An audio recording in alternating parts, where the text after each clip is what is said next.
बबुआ DSA patterns course में आप सभी का स्वागत है। आज डे 92 है इस कोर्स का। आज हम लोग स्टैक पैटर्न में एक नया टॉपिक पढ़ेंगे। इस टॉपिक का नाम है मोनोटोनिक स्टैक। मोनोटोनिक स्टैक के कारण काफी ज्यादा प्रॉब्लम्स पूछे जाते हैं इंटरव्यूज में और काफी अच्छे अच्छे प्रॉब्लम्स भी है। तो डेफिनेटली इस पैटर्न को भी समझेंगे, इस टॉपिक को समझेंगे और उसके कुछ सारे प्रॉब्लम्स भी लगाएंगे। ठीक है, तो वीडियो के शुरू होने में स्टार जरूर कमेंट कर देना और जब आप ये पूरी थ्योरी को समझ ले और कुछ प्रॉब्लम्स को भी लगा ले तो एंड में डन जरूर कमेंट कर देना। ठीक है ना। तो अब समझते हैं कि मोनोटोनिक स्टैक होता क्या है। ठीक है, हमने क्या पता चला है हमको कि स्टैक जो होता है, ठीक है, स्टैक जो होता है वो बहुत प्रॉब्लम्स जो होते हैं जो बेसिकली हमारा एन स्क्वायर टाइम कॉम्प्लेक्सिटी लेता है उसको वो कन्वर्ट कर देता है आपका लीनियर टाइम कॉम्प्लेक्सिटी में, है ना। और स्टैक बेसिकली आपका क्या स्टोर करके रखता है, वो बेसिकली स्टोर करता है अनरिजॉल्व्ड वर्क। क्या स्टोर करके रखता है? Unresolved work. ठीक है, तो मोनोटोनिक स्टैक ये स्टैक से कुछ ज्यादा डिफरेंट नहीं है। ठीक है, सेम चीज ही कर रहा है आपका मोनोटोनिक स्टैक भी। जो कुछ प्रॉब्लम्स है जिसमें ऐसे अगर ब्रूट फोर्स लगाते तो वो एन स्क्वायर टाइम कॉम्प्लेक्सिटी लेता है ना, वो आपका बस अब लीनियर टाइम कॉम्प्लेक्सिटी लेगा, है ना। और स्टैक में भी हमने ये देखा था कि स्टैक का यूज करते हैं तो स्पेस कॉम्प्लेक्सिटी जो होती है वो लीनियर हो जाती है। ठीक है ना, ये भी हमने देखा था। ठीक है, मोनोटोनिक स्टैक क्या करता है, वो होता है स्टैक ही है। वो कुछ प्रॉब्लम्स को बेसिकली एन स्क्वायर से लीनियर टाइम कॉम्प्लेक्सिटी पे ले आता है और जो स्टैक में जो अनरिजॉल्व वर्क होता है वो एक ऑर्डर फॉलो कर रहा होता है। ठीक है, बस इतना ही डिफरेंस है। इसके बारे में समझ में नहीं आएगा तो हम समझाएंगे आराम से, टेंशन मत लीजिएगा। तो एक मोनोटोनिक स्टैक एक नॉर्मल स्टैक होता है जिस स्टैक में बेसिकली एलिमेंट्स जो हैं वो स्टैक में भरे हुए हैं इन इंक्रीजिंग ऑर्डर और इन डिक्रीजिंग ऑर्डर। ये होता है आपका मोनोटोनिक स्टैक। अब ये मोनोटोनिक स्टैक का यूज करके कुछ और प्रॉब्लम्स है जिनको बेसिकली हम एन स्क्वायर टाइम कॉम्प्लेक्सिटी लगती है ब्रूट फोर्स में, उसको हम लीनियर टाइम कॉम्प्लेक्सिटी में सॉल्व कर लेते हैं। पहली बात। दूसरी बात, बेसिकली अगेन स्टैक है तो हमारा कभी कभी वर्स्ट केस में क्या हो जाता है, स्पेस कॉम्प्लेक्सिटी लीनियर हो जाती है। ठीक है ना, तो ये बस इतना समझना है आपको मोनोटोनिक स्टैक में। बहुत सारे प्रॉब्लम्स होते हैं बेसिकली नेक्स्ट ग्रेटर एलिमेंट और स्मॉलर एलिमेंट। इसमें से एक प्रॉब्लम हम लोग देखेंगे नेक्स्ट ग्रेटर एलिमेंट, और जब प्रैक्टिस प्रॉब्लम्स में और भी प्रॉब्लम सॉल्व करेंगे। प्रीवियस ग्रेटर और previous smaller element, distance to the next previous greater और स्मॉलर वैल्यू। क्या क्या प्रॉब्लम्स उसके बारे में बाद में चर्चा करेंगे, पर इस तरीके का वर्ड आ रहा होता है तो आपको ऐसे सोचना है कि यार हाँ, यहां पे थोड़ा सा ना मोनोटोनिक स्टैक का यूज किया जा सकता है। ठीक है, अब समझाते हैं आपको क्या हुआ। ठीक है, तो मान लीजिए ये एक स्टैक है ना, और स्टैक में क्या रहता है, स्टैक में रहता है अनरिजॉल्व वर्क। क्या रहता है? अनरिजॉल्व वर्क, कि भाई इनको अभी भी हमको सॉल्व करना है। ठीक है, अब ये एलिमेंट को जरा सा ध्यान से देखिए, तो अगर बॉटम से टॉप पे जाएं, बॉटम से टॉप पे जाए तो क्या हो रहा है, 3 है, फिर 4 है, फिर 6 है और 9 है, बेसिकली बढ़ रहा है। तो इस स्टैक को क्या बोलते हैं? इस स्टैक को बोलते हैं मोनोटोनिक इंक्रीजिंग स्टैक। कहां से जाना है? बॉटम से टॉप। अगर वो बढ़ रहा है तो मोनोटोनिक इंक्रीजिंग स्टैक। ठीक है, और यहां पे देखिए बॉटम से टॉप जा रहे हैं, वैल्यू जो है घट रहा है, तो इस स्टैक को क्या बोलते हैं? Monotonic decreasing stack. और ये स्टैक में क्या स्टोर रहता है? स्टैक में स्टोर रहता है अनरिजॉल्व वर्क। Unresolved work. ठीक है ना, यही इतना ही डेफिनेशन है बस आपके मोनोटोनिक स्टैक का। ठीक है, अब थोड़ा सा इंट्यूशन बनाते हैं इसके बारे में कि कैसे इनका प्रॉब्लम को सॉल्व किया जाएगा। आपको स्टैक के बारे में पता ही है, अनरिजॉल्व वर्क के बारे में पता ही है, बहुत ही आसान होने वाला ये चीज। ठीक है, हमें क्या पता है, देखिए बहुत बार हमने देखा कि अगर कुछ ऐसा कुछ एरे था, मान लीजिए A B C D E और एफ। ठीक है, तो बहुत सारे प्रॉब्लम्स में क्या होता है कि हम ब्रूट फोर्स अप्रोच लगाएं, है ना। ब्रूट फोर्स अप्रोच लगाएं मतलब कि भाई ये एलिमेंट लिया है, इस एलिमेंट के लिए पूरा राइट में स्कैन कर रहे हैं, फिर ये एलिमेंट ले रहे हैं, इसका पूरा राइट में स्कैन कर रहे हैं, फिर ये एलिमेंट ले रहे हैं, इसका राइट में स्कैन कर रहे हैं।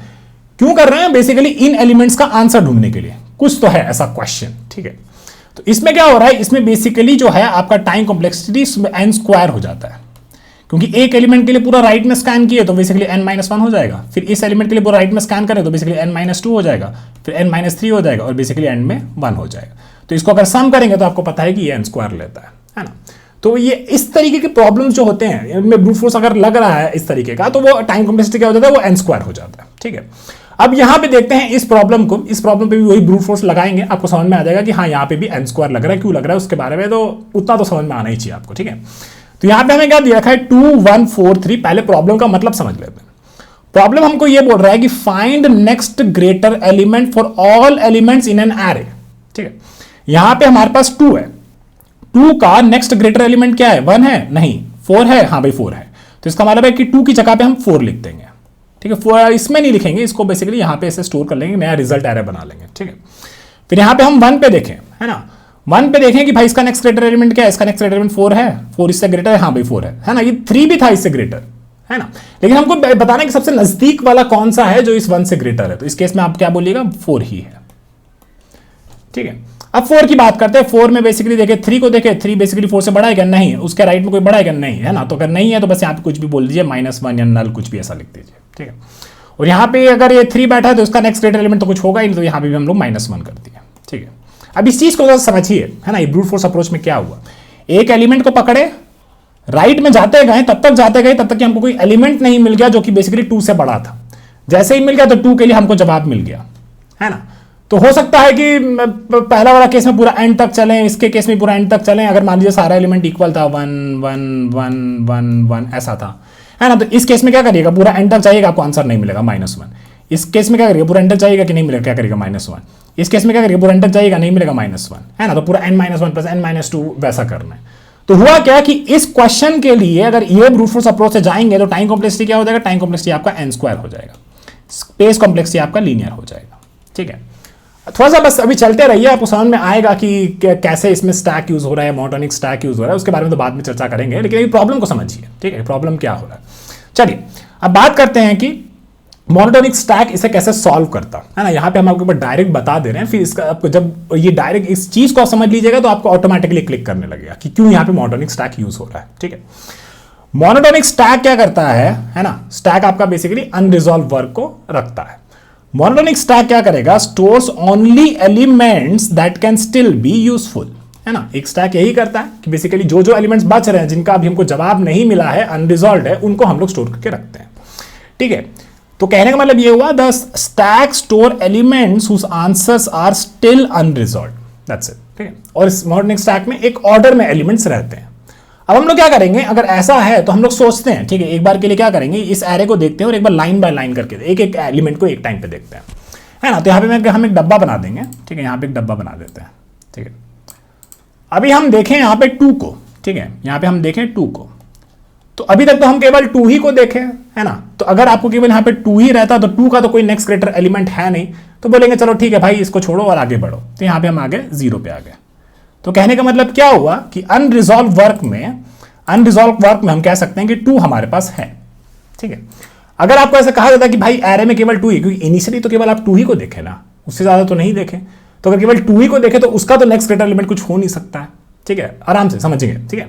अब हम 0 पे आए, ठीक है ना, 0 पे आए और हमारे पास क्या है, हमारे पास यहाँ स्टैक में ये जो डब्बा है, स्टैक मत सोचिए, बस सोचिए कि डब्बा है जहां पे अनरिजॉल्व वर्क है, मतलब 2 का हमें तो कोई नेक्स्ट ग्रेटर एलिमेंट मिला नहीं है, एक बार के लिए बस ऐसे ही लीनियर जाके बस एक बार बस एरे को स्कैन कर रहे हैं, ठीक है।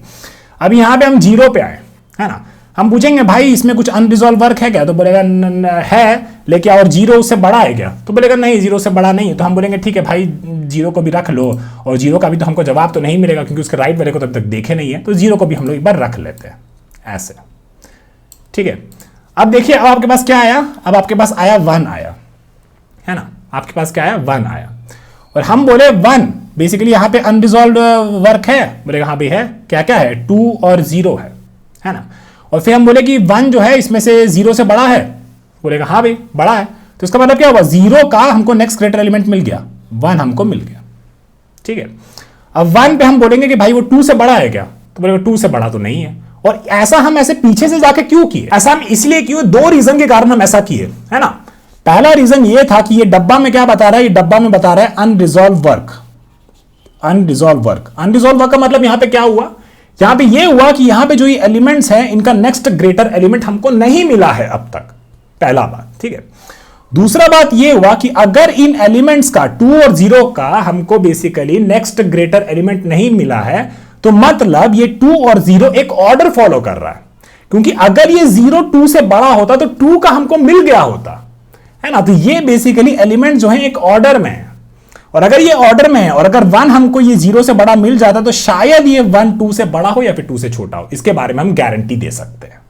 तो अब आपको समझ में आया यहाँ पे मोनोटोनिक स्टैक जो है बेसिकली ये जो वर्क है यहाँ पे ये क्यों एक तरीके का एक ऑर्डर फॉलो कर रहा है इस एग्जांपल के केस में, ठीक है। अभी भी नहीं समझ में, कोई दिक्कत नहीं, अभी बढ़ते हैं एक एक करके। तो यहाँ पे 1 पे बोले कि भाई 0 1 से बड़ा, 1 जो है 0 से बड़ा है, हाँ भी बड़ा है, तो भाई इसका हमको जवाब मिल गया। तो अब बेसिकली मेरे काम में ये जो है, काम में बस ये 2 जो है वो अनरिजॉल्व रहा, है ना।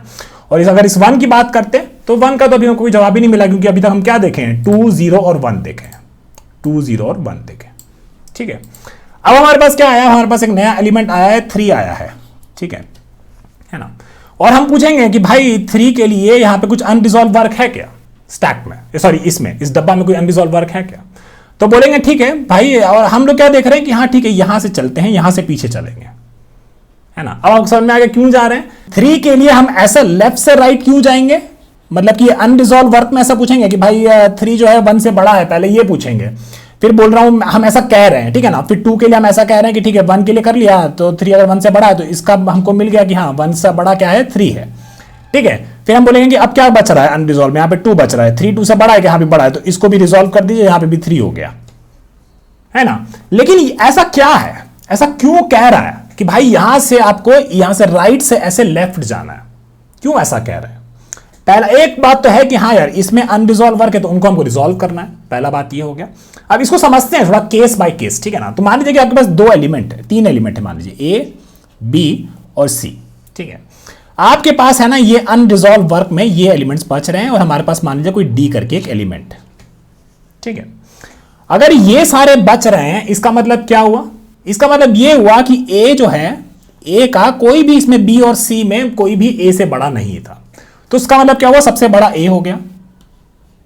ठीक है, बी के लिए भी हमको नेक्स्ट ग्रेटर एलिमेंट नहीं मिला, है ना। तो इसका मतलब क्या हुआ कि बी बेसिकली सी से बड़ा है, तो बी बेसिकली आपका नेक्स्ट इसमें हो गया, इस ऑर्डर में। और बेसिकली सी तो मान लो कि यहां पे लास्ट एलिमेंट था, तो सी तो रहेगा ही, क्योंकि इतना ही अभी तक देखे हैं, तो सी का नेक्स्ट रिटर्न एलिमेंट हमको मिलेगा नहीं, है ना। तो कहने का मतलब ये हुआ कि यहां पे हमको इसका अगर ए का नेक्स्ट रिटर्न एलिमेंट नहीं मिला, तो बेसिकली कह सकते हैं कि ए बेसिकली बी और सी से बड़ा है या फिर उसके बराबर है। ठीक है, और फिर हम बी के लिए कह सकते हैं कि बेसिकली वो सी से बड़ा है फिर उसके बराबर है ना। हम तो नेक्स्ट ग्रेटर एलिमेंट ढूंढ रहे थे, नेक्स्ट ग्रेटर इक्वल टू नहीं ढूंढ रहे थे। और सी के लिए भी यही कह सकते हैं कि भाई उसको भी बेसिकली नेक्स्ट ग्रेटर एलिमेंट नहीं मिला। तो कहने का मतलब ये हुआ कि यहां पे एक ऑर्डर फॉलो हो रहा है, A greater than equal to B and greater than equal to C, ऐसे वो रह रहा है, एक ऑर्डर में चल रहा है। और ये ऑर्डर क्या है, ध्यान दीजिए, ये ऑर्डर है बेसिकली आपका मोनोटॉनिक डिक्रीजिंग, या फिर कह सकते हैं कि डिक्रीजिंग एक ऑर्डर है। ठीक है, स्टैक नहीं बोल रहे हैं अभी, बस इतना बोल रहे हैं कि इन अनरिजॉल्व वर्क, ये जो डब्बा में अनरिजॉल्व वर्क है एक ऑर्डर फॉलो कर रहा है, और यहां पे क्या फॉलो कर रहा है, मोनोटॉनिक डिक्रीजिंग ऑर्डर। ठीक है, तो हाँ अब 3 के लिए अब क्या हम क्या बोले कि भाई पहले इसको चेक करेंगे। क्यों चेक करेंगे, अरे इसीलिए ना चेक करेंगे क्योंकि यहां पे बेसिकली मोनोटॉनिक डिक्रीजिंग ऑर्डर में है। ठीक है, और यहां पे हमारे पास जो डी एलिमेंट बैठा है, ठीक है, अगर डी बेसिकली इससे बड़ा है, डी बेसिकली इससे बड़ा है, उसका चांस ज्यादा होगा ना कि डी इससे बड़ा है देन दिस और दिस, है ना। और अगर वो इससे बड़ा है तो हम बोलेंगे हाँ ठीक है, अब डी शायद इससे बड़ा हो सकता है या नहीं हो सकता है। अगर मान लीजिए इससे भी बड़ा है, इससे भी बड़ा है, तो हम कह सकते हैं कि हाँ ये डी जो है बेसिकली इससे बड़ा हो सकता है, नहीं हो सकता है। तो बेसिकली जो प्रोसेस करने का ऑर्डर है कि डी बेसिकली इन अनरिजॉल्व वर्क में से कोई एलिमेंट से बड़ा है कि नहीं, वो ऑर्डर क्या होगा, वो ऑर्डर होगा यहां से पीछे, क्योंकि ये जो एलिमेंट्स हैं आफ्टर प्रोसेसिंग, जितना अगर इतना प्रोसेस कर दिया तो एक मोनोटॉनिक डिक्रीजिंग ऑर्डर को फॉलो कर रहा होगा। ठीक है, तो अब बेसिकली क्या कहेंगे, हाँ ठीक है, अब यहाँ पे 3 आया है तो 1, यहाँ पे 1 बच रहा था, 3 1 से बड़ा है, यहाँ पे बड़ा है, तो यहाँ पे 3 हो जाएगा इसका नेक्स्ट ग्रेटर एलिमेंट। तो इसको हमने रिजॉल्व कर दिया। फिर हम देखेंगे और क्या बच रहा है, 2 बच रहा है, 3 2 से बड़ा है, यहाँ भी बड़ा है, तो इसका भी हमने रिजॉल्व कर दिया। ठीक है, फिर हम लोग आगे गए, डब्बा को बढ़ाएंगे, है ना, डब्बा को बढ़ाएंगे, और हमको क्या पता है ये 2 का भी हमने रिजॉल्व कर दिया ना, 2 को भी हमने रिजॉल्व कर दिया। ठीक है, अब हमारे पास 3 आया, 3 के नेक्स्ट में तो कोई एलिमेंट है नहीं, तो बस यहाँ पे क्या कर देंगे, इसको -1 कर देंगे, और फिर बेसिकली हम क्या हो गए, हम यहाँ पे डन हो गए। ठीक है, तो इस तरीके से सोचिए और समझिए कि मोनोटॉनिक डिक्रीजिंग स्टैक का मतलब क्या है। ठीक है, मोनोटॉनिक डिक्रीजिंग ऑर्डर का मतलब क्या है। ठीक है, और अब हम लोग क्या करेंगे, अब इसको एक स्टैक से सॉल्व करते हैं। ठीक है, अब इसको आपको पता है क्या देखा आपने ये देखा कि भाई कोई भी हमको नया एलिमेंट मिल रहा है ना, कोई भी हमको नया एलिमेंट मिल रहा है, तो हम उसको पूछ रहे हैं कि तुम्हारे पास सबसे मोस्ट रीसेंट अनरिजॉल्व वर्क क्या है। और ये क्या चीज बताता है, ये आपको ये बताता है कि आप यहां पे मोनोटॉनिक स्टैक यूज कर सकते हैं, यहां पे एक स्टैक यूज कर सकते हैं। ठीक है, तो 2 0 1 और 3, आइए अब हमारे पास एक स्टैक बन गई। ठीक है, तो हमने क्या बोला, पहले हम यहां पे आए तो हमारे पास हमने देखा कि भाई यहां पे हमारे पास क्या है, यहां पे हमारे पास 2 है, तो हमने यहां पे 2 देखा भी, है ना। पहला एलिमेंट देखा, इसका नेक्स्ट ग्रेटर एलिमेंट हमको मिलेगा, अभी तक तो बस इतना ही देखें और बाकी हमारे पास अभी दिखा नहीं है, तो बस ठीक है इसको डाल दीजिए और आगे बढ़िए। ठीक है, तो इसको हम लोग अपने अनरिजॉल्व वर्क में डाल दिए है ना, और इसको हमने मान लीजिए इसके अंदर भी डाल दिया। ठीक है, 2 को डाल दिया है ना। फिर हम लोग आगे बढ़े है ना। 0 पे हमने बोला कि भाई यहाँ पे 0 जो है 2 में कुछ एलिमेंट है, अनरिजॉल्व वर्क है, हाँ है। क्या 0 2 से बड़ा है? नहीं। तो बस क्या करिए 0 को डालिए और आगे बढ़ जाइए। तो वही करेंगे, आगे बढ़ जाएंगे।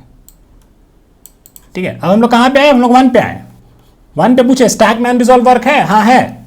क्या 1 0 से बड़ा है? हाँ बड़ा है। तो उसको हटाइए और बोलिए कि 0 का नेक्स्ट एलिमेंट हमको मिल गया 1।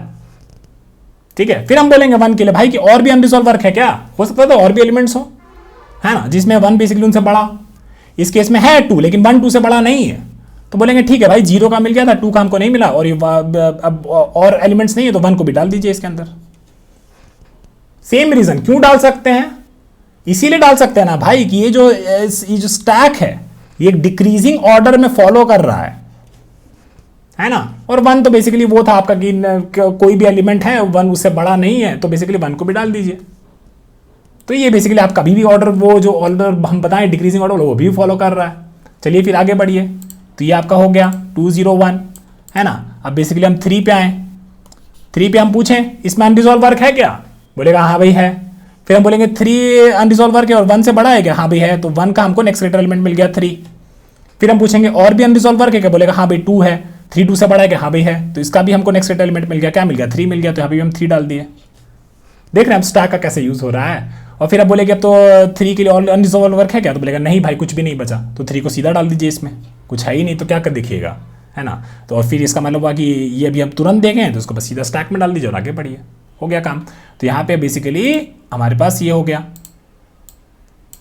अब 3 के लिए क्या कर देंगे? 3 के लिए अब कुछ मिलेगा ही नहीं, तो यहाँ पे बेसिकली जब हम डन कर जाएंगे तो यहाँ पे बस ये -1 कुछ होगा तो वो डाल के रिटर्न कर देंगे। समझे? चीज को समझना बहुत जरूरी है, बहुत प्रॉब्लम्स आपको सॉल्व करने में हेल्प करेगा। ठीक है, तो आइए थोड़ा सा आगे बढ़ते हैं, है ना। और ये इंट्यूशन थोड़ा सा इस ABC करके सोचिएगा। ठीक है, कहने का मतलब ये हुआ कि 1 हमेशा अनरिजॉल्व वर्क में, कि जब भी हम वर्क को रिजॉल्व करते हैं, ठीक है, और हमको ऐसा लगता है कि एक बार वो एलिमेंट का आंसर हमको मिल गया, ठीक है, तो उसको हम परमानेंटली रिमूव भी कर दे रहे हैं। ये सारा आपका इंट्यूशन बना रहा है। ठीक है, कि मोनोटोनिक स्टैक या स्टैक हमको कब यूज करना होता है। ठीक है, तो नेक्स्ट ग्रेटर एलिमेंट जो है वो प्रॉब्लम लोग सॉल्व कर दिए। इसका हम आपको थोड़ा सा टेम्पलेट देते हैं, प्रॉब्लम को समझाते हैं कोड से कि कैसे किया हमने, क्या क्या किया। ठीक है, तो यहाँ पे हमें एक नम्स एरे दे रखी थी, तो मान लीजिए 2 0 1 और 3 ऐसा कोई नम्स एरे दे रखा था। ठीक है, तो ये नम्स एरे है आपका, तो उसका कोड हम समझा रहे हैं आपको, है ना। यहाँ पे हमने एक रिजल्ट बना दिया। रिजल्ट हमने ये बनाया कि बेसिकली हमको उसमें है ना सब एलिमेंट का नेक्स्ट ग्रेटर एलिमेंट स्टोर करना है। बेसिकली 2 का नेक्स्ट ग्रेटर एलिमेंट क्या है? 3 है। 0 का नेक्स्ट ग्रेटर एलिमेंट क्या है? 1 है। 1 का नेक्स्ट ग्रेटर एलिमेंट क्या है? 3 है। और 3 का क्या है? -1। ठीक है, तो इनिशियली क्या किया है? देखिए इनिशियली एक रिजल्ट एरे क्रिएट किए हैं, उसमें चारों जो है उसको फिल कर दिया है -1 से। तो -1 -1 -1 और -1, तो ये आपका रिजल्ट एरे है। ठीक है, और इसने क्या किया? इसने एक स्टैक बनाया है ना। अब ये चल रहा है एक एक करके, तो यहां पे आया, है ना। करंट एलिमेंट इसने डाला किसमें? नम्स ऑफ आई में। तो करंट में डाल दिया क्या? करंट में डाल दिया है 2। ठीक है, फिर हम लोग क्या बोले कि भाई स्टैक में एलिमेंट है क्या? तो बोलेगा नहीं भाई स्टैक में तो एलिमेंट है ही नहीं, है ना। तो इसका मतलब कि पहला ही एलिमेंट था, तो इसका तो नेक्स्ट एलिमेंट कहाँ ही मिला होगा? अभी तक तो इतना ही देखे हैं, है ना। तो इसका नेक्स्ट एलिमेंट कहीं से मिलेगा? तो बस जो भी एलिमेंट है उसको हम लोग डाल देंगे। ठीक है, तो हमने क्या किया? हमने बेसिकली इसका एलिमेंट यहां पे डाल दिया, और एक्चुअली हमको इसका एलिमेंट नहीं डालना है। ठीक है, यहां पे हम क्या डालेंगे? इसका इंडेक्स डालेंगे। ठीक है, इसका इंडेक्स डालेंगे 0। अब उसका इंडेक्स क्यों डाल रहे हैं इसके बारे में चर्चा करेंगे, टेंशन मत लीजिए। ठीक है, और यहां पे देखिए पुश किया है ना, स्टैक डॉट पुश आई, क्योंकि ये वाला तो एंड लिखा हुआ था, while stack has unresolved work, और जो हमारे पास जो करंट एलिमेंट आया है अगर वो स्टैक के टॉप में जो एलिमेंट बैठा है उससे बड़ा है, ठीक है, अगर उससे बड़ा है तभी हम अंदर जा रहे हैं। इस केस में तो हमारे पास स्टैक में एम्प्टी था, है ना, स्टैक में कुछ अनरिजॉल्व वर्क था ही, तो इसीलिए बस हमने क्या किया? ये इंडेक्स को यहाँ पे डाल दिया। अब हम लोग आगे बढ़े। ठीक है, आई अपना नेक्स्ट पे गया, करंट हमने चेंज किया, करंट मेरा क्या हो जाएगा? करंट मेरा हो जाएगा ये वैल्यू, और वैल्यू क्या हो गई? 0। ठीक है, while stack has element, stack has elements, yes, and current is greater than nums of stack dot top, stack dot top पे इंडेक्स बैठा है। ठीक है, तो हमें क्या मिलेगा? Stack dot top 0, nums of 0 क्या है? 2। तो वही बोल रहे थे कि 0 2 से बड़ा है क्या? इस केस में नहीं है तो यहाँ पे वापस अंदर नहीं जाएगा और ये जो इंडेक्स है ये हम भर देंगे यहाँ पे 1। ठीक है, अब आपको समझ में आएगा कि हम लोग ने बेसिकली यहाँ पे इंडेक्सेस क्यों भरा। अब यहाँ पे हम आए 1 पे। ठीक है, तो मेरा करंट वैल्यू क्या हो जाएगा, करंट वैल्यू मेरा हो जाएगा 1, करंट वैल्यू हो जाएगा मेरा 1। ठीक है, फिर हम बोलेंगे स्टैक में अनरिजॉल्व वर्क है क्या, बोलेगा हाँ भाई स्टैक में अनरिजॉल्व वर्क है ना। फिर हम बोलेंगे कि ये जो 1 जो है बेसिकली 0 से बड़ा है क्या, मतलब जो अनरिजॉल्व वर्क था उसमें मोस्ट रीसेंट अनरिजॉल्व वर्क क्या था, 0 है ना। और ये 0 कहां से मिला हमको, ये इंडेक्स से मिला, ये 1 इंडेक्स से मिला, 1 इंडेक्स पे 0 बैठा था। तभी ना वो इंडेक्स का यूज करके आप अपडेट कर पाएंगे यहां पे कि हाँ भाई ये 0 के लिए 1 इंडेक्स पे जो 0 बैठा है उसका नेक्स्ट ग्रेटर एलिमेंट 1 है, इसीलिए यहां पे इंडेक्स पुश कर रहे हैं। क्योंकि इंडेक्स से हमको ये ओरिजिनल एलिमेंट तो मिल ही जा रहा है, कोई दिक्कत नहीं, लेकिन हमको उसका अगर नेक्स्ट ग्रेटर एलिमेंट ढूंढना है तो उसका आंसर भी तो हमको यहाँ पे अपडेट करना है, इसीलिए हमको इसका इंडेक्स भी चाहिए 0 का, 1 इंडेक्स। ठीक है, तो अब क्या बोले कि यहाँ पे जो 1 है, 1 बेसिकली ये जो इंडेक्स है, कौन सा इंडेक्स है 1, उस पर जो 0 वैल्यू है उससे बड़ा है क्या, हाँ भाई बड़ा है।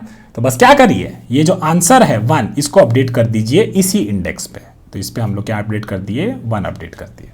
और ये जो इंडेक्स है इस इंडेक्स को निकाल लीजिए, इसका बेसिकली 1 इंडेक्स पे जो 0 एलिमेंट था उसका नेक्स्ट ग्रेटर एलिमेंट हमको मिल गया। ठीक है, चलिए फिर हम लोग बोलेंगे क्या, अब बोलेंगे ठीक है भाई स्टैक में अभी भी अनरिजॉल्व वर्क है, देखिए वाइल लूप है ना, स्टैक में अनरिजॉल्व वर्क है, हाँ है। और कौन सा इंडेक्स है, 0 इंडेक्स है, 0 इंडेक्स पे 2 बैठा है, तो क्या 1 2 से बड़ा है क्या, नहीं 1 2 से बड़ा नहीं है, तो मतलब बाहर आ जाइए और जो भी ये इंडेक्स था इसको भर दीजिए। तो इसको हम भर दिए। ठीक है, इसका हम लोग रिजॉल्व कर दिए काम, है ना। अब आगे चलिए 3 पे आए, तो इंडेक्स 3 एलिमेंट भी 3, बढ़िया बात है, इसको लिख दीजिए यहाँ पे करंट इज इक्वल टू 3। हम बोलेंगे स्टैक में अनरिजॉल्व वर्क है क्या, बोलेगा हाँ भाई है। और कौन सा इंडेक्स है, 2 इंडेक्स है ना। 2 इंडेक्स पे जो वैल्यू बैठा है क्या बैठा है, 1 बैठा है, क्या 3 उससे बड़ा है, हाँ भाई बड़ा है। तो इसका मतलब क्या हुआ कि इस 1 का नेक्स्ट ग्रेटर एलिमेंट हमको मिल गया। कैसे मिलेगा, इसका वो इंडेक्स निकालेंगे, 2 इंडेक्स पे हमको 3 अपडेट करना है और वही कर रहे हैं। देखिए result of index is equal to current, current आपका 3 था और रिजल्ट ऑफ इंडेक्स मतलब रिजल्ट ऑफ 2, रिजल्ट ऑफ 0 1 2, यहां पे आपको 3 अपडेट करना है। ठीक है, चलिए फिर हम बोलेंगे वापस से, और इसको हम लोग निकाल दिए, जिसको भी निकाले इसको पॉप भी किए थे, देखिए यहाँ पे पॉप किए थे। ठीक है, फिर बोलेंगे अनरिजॉल्व वर्क है क्या, अभी भी स्टैक में वर्क है, एलिमेंट्स हैं, हाँ है। और करंट जो है, जो वैल्यू है वो बेसिकली इस इंडेक्स पे जो एलिमेंट बैठा है, क्या बैठा है 2, उससे बड़ा है क्या, हाँ भाई बड़ा है। तो बेसिकली इस इंडेक्स पे अपडेट कर दीजिए इस वैल्यू को रिजल्ट में। तो यहाँ पे देखिए result of index is equal to 3, तो इन दोनों का हमको काम मिल गया। ठीक है, और इसको भी हम पॉप कर देंगे, और ये जो इंडेक्स था इसको बस इंडेक्स को हम लोग यहाँ पे पुश कर देंगे 3। ठीक है, थोड़ा सा टफ है लेकिन बहुत मजेदार है। ठीक है, लॉजिक बहुत प्यारा है इसका, तो थोड़ा सा बस प्रैक्टिस करिएगा, बहुत आसानी से आ जाएगा। ठीक है, अब हम यहाँ पे 3 पे आए। 3 का बेसिकली हमको पता है कि भाई इसको पुश कर दिए और फिर हम आगे जाएंगे तो आई मेरा आगे बढ़ेगा और बेसिकली यहाँ पे हम डन कर गए। और सारा जो है रिजल्ट में 3 1 3 सब का हम लोग बेसिकली इंडेक्सेस को जो नेक्स्ट ग्रेटर एलिमेंट था वो भी स्टोर कर पाए। लेकिन याद रहेगा स्टैक में हम लोग अभी भी मेरा मोनोटोनिक डिक्रीजिंग ऑर्डर ही है, लेकिन है किस बात से, इंडेक्सेस का बात से, इंडेक्सेस का बात से। ठीक है, इंडेक्सेस का जो वैल्यू है उसका मोनोटोनिक डिक्रीजिंग ऑर्डर है, तो ये थोड़ा सा ध्यान रखिएगा। ये टेम्पलेट है और इस टेम्पलेट से आप लोग next greater element, previous next smaller element, previous greater element, previous smaller element भी आराम से निकाल सकते हैं। और डिटेल में जाना है तो मेरा एक स्टैक का प्लेलिस्ट है, उसमें चारों प्रॉब्लम्स को हम लोग सॉल्व किए हैं, उसमें भी आप लोग उसको थोड़ा सा और मोडर्निक स्टैक के बारे में समझना है तो उसको भी समझ सकते हैं। ठीक है, तो हमने क्या देखा कि जो स्टैक है वो स्टोर कर रहा है indexes of elements waiting for a greater element. Stack में क्या होता है, अनरिजॉल्व वर्क होता है, अनरिजॉल्व वर्क होता है, और उसमें हम लोगों ने क्या डाल रखा है, इंडेक्सेस डाल रखे हैं, एलिमेंट नहीं इंडेक्सेस डाल रखे हैं, क्योंकि उनका बेसिकली अब उनको वेट कर रहे हैं, वो अनरिजॉल्व वेट कर रहे हैं नेक्स्ट ग्रेटर एलिमेंट के लिए। और वो कौन सा ऑर्डर फॉलो कर रहे हैं, मोनोटोनिक डिक्रीजिंग एड order based on the value stored at those indexes. ठीक है, ये ध्यान रखिएगा। क्यों हम इंडेक्सेस स्टोर करते हैं, 2 चीजों के लिए। एक तो है कि इंडेक्स हमको अलाउ करता है भाई तुम उससे वैल्यूज भी कैलकुलेट कर सकता है ना, तो वैल्यूज हम कैलकुलेट कर पाएगा तो रिजल्ट को ढंग से अपडेट कर पाएंगे, वो पहला चीज हो गया। दूसरा चीज है कभी कभी डिस्टेंस करके भी एक प्रॉब्लम आता है। डिस्टेंस करके प्रॉब्लम क्या है, मतलब ये कह रहा है ऐसा कुछ कि भाई कि मान लीजिए कि यहाँ पे कुछ एलिमेंट हैं 2 0 1 एंड 3। ठीक है, तो वो कभी कभी ऐसे बोल देता है कि मान लीजिए कि 2 का नेक्स्ट ग्रेटर एलिमेंट क्या था, 3 था, है ना, 3 था, और बोलेगा कि वो कितना दूरी पे है, ऐसा सवाल पूछ लेगा, ठीक है, कितना दूरी पे है। तो वो आप पता कर सकते हो कि अगर यहाँ इसका बेसिकली आप लोग स्टैक पे इंडेक्सेस मेंटेन किए होते हैं और ये जो करंट एलिमेंट आपके पास चल रहा है इसका भी बेसिकली आपके पास करंट का तो इंडेक्स है ही, तो आप लोग बेसिकली उसका डिस्टेंस भी कैलकुलेट कर सकते हैं कि 2 और 3 में बेसिकली जो कि नेक्स्ट ग्रेटर एलिमेंट है 2 का, उसमें कितना डिस्टेंस है, 0 1 2 और 3, इनमें डिस्टेंस है 3 का, है ना। 0 का नेक्स्ट ग्रेटर एलिमेंट 1 है, इनमें डिस्टेंस कितना है, 1 का। 1 का नेक्स्ट ग्रेटर एलिमेंट 3, इनमें कितना डिस्टेंस है, 1 का। 3 का नेक्स्ट कोई ग्रेटर एलिमेंट है ही नहीं, तो बेसिकली इसको या तो इन्फिनिटी कर दीजिए, कुछ भी कर दीजिए कि मिलेगा ही नहीं कभी। तो ऐसा भी सवाल आता है आपको कि बेसिकली दोनों में डिस्टेंस काइंड ऑफ प्रॉब्लम्स और मोनोटोनिक स्टैक का यूज कर सकते हो, तो वहां पे बेसिकली आप लोग मेक श्योर करिएगा कि इंडेक्सेस को स्टोर करें स्टैक में, अपने मोनोटोनिक स्टैक में, ठीक है। और जो मोनोटोनिक स्टैक में जो इंडेक्सेस स्टोर कर रहे हैं ये आपका monotonic decreasing order increasing order में नहीं है, इस इंडेक्सेस में जो वैल्यूज हैं वो बेसिकली मोनोटोनिक डिक्रीजिंग या इंक्रीजिंग ऑर्डर में है, ठीक है। तो बेसिकली आप लोग ये तो कुछ फॉर्मूला हम बनाए हैं बेसिकली जब अपडेट कर रहे थे, याद है, रिजल्ट ऑफ इंडेक्स ऊपर वाला टेम्पलेट में, result of index is equal to current value, current क्या था, नम्स ऑफ आई था, है ना। सिमिलरली आप लोग ये कर सकते हैं कि जो भी हम लोग यहाँ पे रिजल्ट का इंडेक्स निकाले और मेरे पास जो करंट इंडेक्स चल रहा है आई माइनस वो वाला इंडेक्स जो कि हम स्टैक से निकाले, तो वो अगर निकालते तो इसका डिस्टेंस हम कैलकुलेट कर लेते, ठीक है ना। तो बस ये कुछ मेथोडोलॉजीज हैं जो आपको बहुत हेल्प करेगी मोनोटोनिक स्टैक के प्रॉब्लम्स को सॉल्व करने में, ठीक है। चलिए अब इसका टाइम कॉम्प्लेक्सिटी का बात कर लेते हैं, ठीक है। ट्रिकी है थोड़ा, है ना, कि वाइल फॉर लूप है भैया, अंदर वाइल लूप है, तो ये तो आपका हो गया सीधा सीधा 2 लूप चलाए हैं, टाइम कॉम्प्लेक्सिटी आपका n² हो जाएगा, और स्टैक भी यूज कर लिए तो स्पेस कॉम्प्लेक्सिटी आपका लीनियर हो जाएगा। तो फिर क्या फायदा हुआ, ब्रूट फोर्स तो ऑलरेडी मेरा टाइम कॉम्प्लेक्सिटी n² ले ही रहा था, स्पेस कॉम्प्लेक्सिटी मेरा कांस्टेंट ले रहा था, तो हम लोग को तो बेकार हो गया ना, काहे ऐसा कर रहे हैं, सोचिए इसके बारे में। इसीलिए कर रहे हैं कि देखिए स्टैक में एक बार कभी पुश हो रहा होगा और एक बार कभी पॉप हो रहा होगा, ऐसा हम लोग n एलिमेंट्स के लिए कर रहे हैं, तो मतलब n पुश हो रहे होंगे और n पॉप हो रहे होंगे। यहां पे इंडेक्सेस जो पुश किए थे, है ना, ये तो बेसिकली आपका एनी टाइम चलेगा ना, तो n टाइम तो ये पुश होंगे, ठीक है। और अगर एनी बार पुश हुआ है तो इसका मतलब कि बेसिकली एनी टाइम पॉप हुआ होगा, तो कितना हो गया टोटल टाइम कॉम्प्लेक्सिटी आपका हो गया लीनियर ही, n प्लस n लीनियर, तो ऑलरेडी दिख 2 लूप रहा है पर चल रहा है लीनियर टाइम ही। और स्पेस कॉम्प्लेक्सिटी क्या हो जाएगी, स्पेस कॉम्प्लेक्सिटी आपकी कौन लीनियर रहेगी, क्योंकि स्टैक में बेसिकली हो सकता था कि सारे अगर आपने 1 1 1 या फिर ऐसे भर रखे हो डिक्रीजिंग ऑर्डर में एलिमेंट हो 8 7 6 5 4 3, कोई भी नेक्स्ट एलिमेंट मिलता ही नहीं, सारा का सारा एलिमेंट आप लोग स्टैक में भर देते, तो वर्स्ट केस में आपका स्पेस कॉम्प्लेक्सिटी लीनियर हो जाता, ठीक है। चलिए अब ये आप समझ गए, आगे बढ़ते हैं। मोनोटोनिक स्टैक का आइडेंटिफिकेशन कैसे किया जाए उसके बारे में थोड़ी सी बात कर लेते हैं, ठीक है। पहला चीज एरे है कि नहीं, हाँ बहुत बेसिक चीज, एरे है कि नहीं। दूसरा चीज क्या करिए, एक पार्ट ऑफ द एरे को सॉल्व करिए मैनुअली, है ना। मैनुअली का मतलब क्या होता है, जैसे मान लीजिए कि ये एक एरे है हमारे पास, ठीक है, 6 3 0 1 2 4, तो हम क्या करेंगे, बस एक बार के लिए ना ये ऐसे इस एरे को देखते हैं, ऐसे 6 3 0 1 और 2 ऐसा देखते हैं, ठीक है।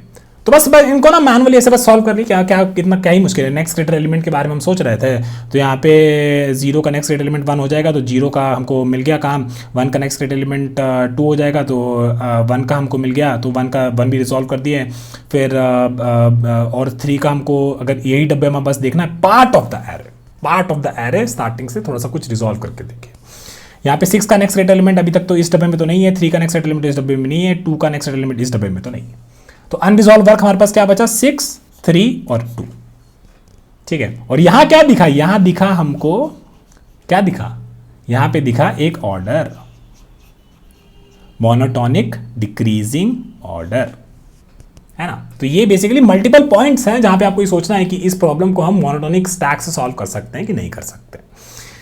Check if the unresolved work follows the order, yes this in this case a part of my array is actually following order, good, ठीक है। अब last, check if the current element either resolves the most recent element work or not। इस case में 4 की बात करते हैं, 4 की बात करते हैं। मान लीजिए कि यहाँ पे 5 होता, ठीक है, यहाँ पे 5 होता, तो ये 4 सबसे पहले किसको रिजॉल्व करना चाहिए था, ये बेसिकली 2 को रिजॉल्व करना चाहिए था, है ना, 2 को रिजॉल्व कर दिया। और मान लीजिए यहाँ पे 3 ही होता, तो 4 बेसिकली फिर 3 को रिजॉल्व करता। सेम रीजन जो ऊपर दिए थे वो ABC वाला चीज, है ना, जहां पे basically A greater than equal to B है, B greater than equal to C है। कहने का मतलब ये हुआ कि क्या मेरा करंट एलिमेंट वो basically most recent unresolved work को पहले रिजॉल्व करता है कि नहीं। अगर करता है और हमेशा ऐसा हो रहा है तो हाँ भाई, यहां पे बढ़िया से इस n स्क्वायर वाला जो ब्रूट फोर्स एल्गोरिथम जो हमको दिया है, हम इसको बेसिकली मोनोटोनिक स्टैक का यूज करके लीनियर टाइम में सॉल्व कर देंगे। अब आपको समझ में आ गया, ठीक है। चलिए आगे बढ़ते हैं। तो कंक्लूजन क्या है, एक मोनोटोनिक स्टैक जो है एक ऑर्डर फॉलो करता है, ठीक है। क्या कोई है तो इंक्रीजिंग या डिक्रीजिंग, और वो स्टोर करता है जैसे कि हर एक स्टैक करता है अनरिजॉल्व वर्क, है ना। जब एक नया एलिमेंट आता है, कोई एक नया करंट एलिमेंट हमारे पास आया, तो हम उस कैंडिडेट को रिजॉल्व करते हैं, बेसिकली रिमूव करते हैं, डेटा नो लॉन्गर यूजफुल, और ऐसा हम करते जाते हैं, और वो सबसे मोस्ट रीसेंट अनरिजॉल्व वर्क होता है, ठीक है। And we keep only those, उस स्टैक में अनरिजॉल्व वर्क जो रहता है हम उसको केवल उन्हीं को रखते हैं जो अभी तक रिजॉल्व नहीं हुए हैं, और बेसिकली वो क्या करते हैं, वो अनरिजॉल्व वर्क जो होता है एक मोनोटोनिक ऑर्डर फॉलो करता है, ठीक है। तो बहुत थ्योरी था, पर इस चीज को समझना बहुत जरूरी है, इसके कारण आपके प्रॉब्लम्स बहुत आसान हो जाते हैं, ठीक है। और ये चीज समझना जरूरी है कि जब करंट एलिमेंट आता है और वो मोनोटोनिक, उस केस में अगर नेक्स्ट एलिमेंट का बात कर रहे हैं, वो अगर हमको एक बेसिकली मोनोटोनिक डिक्रीजिंग ऑर्डर एक फॉलो कर रहा है, तो हम क्यों इस करंट एलिमेंट का यूज करके पहले इसको चेक कर रहे हैं और फिर इसको चेक कर रहे हैं और फिर इसको चेक कर रहे हैं, क्यों ऐसा कर रहे हैं। ये रीजनिंग जो है आपको समझ में आनी चाहिए, और इंटरव्यू में जब आप एक्सप्लेन कर रहे हो तो अगर ये रीजन आप एक्सप्लेन नहीं कर पाओगे तो बोलेगा कि आपको मोनोटोनिक स्टैक का रट्टा मार रहे हो, ठीक है। चलिए इतना हो गया, चलिए बढ़ते हैं कुछ सवालों की तरफ।